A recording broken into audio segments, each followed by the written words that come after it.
हितेश जी मुंबई से। श्री हरिवंश। श्री हरिवंश महाराज जी, भगवत गीता जी में भगवान श्री कृष्ण जी ने कहा है कि पूरा संसार मेरा निराकार स्वरूप में स्थित व्याप्त है। संपूर्ण जीव मुझ में स्थित है परंतु मैं उनमें स्थित नहीं हूँ, वो मुझ में स्थित नहीं है। परंतु गुरुदेव भगवान हम बर्फ में पानी स्थित नहीं है, मानोगे? बर्फ में पानी स्थित नहीं है क्योंकि बर्फ पानी ही है। समझ पा रहे हो ना? हाँ, मैं उनमें प्रवेश नहीं करता हूं क्योंकि मैं ही बना हूं।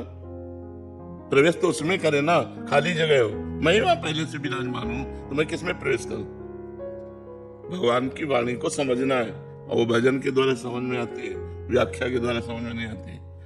भगवान कह रहे मैं सब में विराजमान हूं लेकिन मैं किसी में प्रवेश नहीं करता हूं।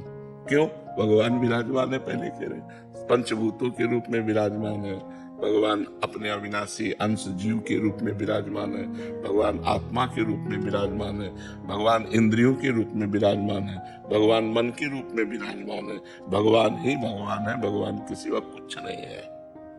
ये बात समझने के लिए हमें साधना करनी पड़ेगी, हमें खूब भजन करना पड़ेगा, पवित्र भोजन, इंद्रियों को चंचलता से बचाते हुए संयम में रखना, मन को संसार से बचाते हुए भजन में रखना, तब भगवदाकार वृत्ति प्रकट होती है, तब अनुभूत होता है। ये बात अनुभव, जैसे अभी हमने जान लिया लेकिन अनुभव में नहीं आई तो बात अधूरी रही, अनुभव में आ जाए। जैसे हलवा बनाने की पूरी प्रक्रिया पता है पर डट के कभी बना के खाया नहीं और जीवन भर व्याख्या हलवा की करते रहे तो फायदा क्या हुआ?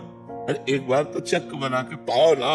जब तुम्हें व्याख्या पता है कि हलवा कैसे बनता है तो एक बार बना के चक्क पाओ, ब्रह्मभूत हो, फिर अनुभव बात है। ब्रह्मभूता प्रसन्नात्मा, तो ब्रह्म चर्चा तो बहुत है हलवा बनाने की प्रक्रिया, लेकिन कभी डट के पाया नहीं।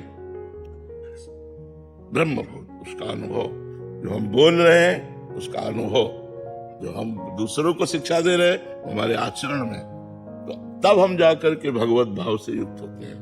हमारी जब भगवत भावना होती है तो देखो गोस्वामी जी कह रहे हैं, जड़ चेतन जग जीव जत सकल राम मैं जानी। मान नहीं कह रहे, वही है, वही सब में बन्नो सबके पद कमल सदा जो जुग पान। ईशावास्यमिदं सर्वम यत्किंच जगत्याम जगत। जित कण कण ईश्वर विराजमान है। अब हमें तो ईश्वर नहीं दिखाई दे रहा, जड़ चैतन्य दिखाई दे रहा है, स्त्री पुरुष दिखाई दे रहा है, पापी पुण्यात्मा दिखाई दे रहा, अच्छा बुरा दिखाई दे रहा। ये त्रिगुणात्मिका दृष्टि है, जो त्रिगुणमयी माया की दृष्टि, उससे हम देख पा रहे हैं। जब हमारे अंदर ज्ञान चक्षु प्रकट हो तो हम देख पाए वासुदेवा स्वर्णिति सर्वम खलमिदं ब्रह्मणे नानास्ति किंचन। अभी हमारी पार्थिव दृष्टि है, तो हमको अपनी दृष्टि बदलने के लिए भजन के बिना दृष्टि नहीं बदलती। खूब भजन करो तब भगवान से योग प्राप्त हो जाएगा। जिनसे योग है उस प्राप्ति की अनुभूति हो जाएगी। तेषाम सततयुक्तानाम भजताम प्रीति पूर्वकम ददामि बुद्धि योगम तम येन मामुपयान्ति। वो भगवान में निरंतर जो चित्त जोड़े हुए भगवदाकार वृत्ति, जब आँख खुलती है तो भगवान बंद करता है, तो भगवान भीतर बाहर सब जगह वही विराजमान दिखाई देते हैं। बहिरंतस्य भूतानाम अचरम चरमेव च सूक्ष्मात् तद्विज्ञेयं दूरस्थं चान्तिके च तत्। वो दूर भी है, वो नजदीक भी है, बाहर भी है, भीतर भी है, चारों तरफ आनंद ही आनंद उसके अंदर प्रकट होता है, जिसको ये अनुभव होता है। अभी बातें तो हमें आती हैं लेकिन अनुभव नहीं है, तो अनुभव के बिना फिर कोई बात नहीं हो जाए ना। तो हम खूब नाम जप करें, अच्छे आचरण करें तो भगवान कृपा करेंगे, अनुभव करा देंगे।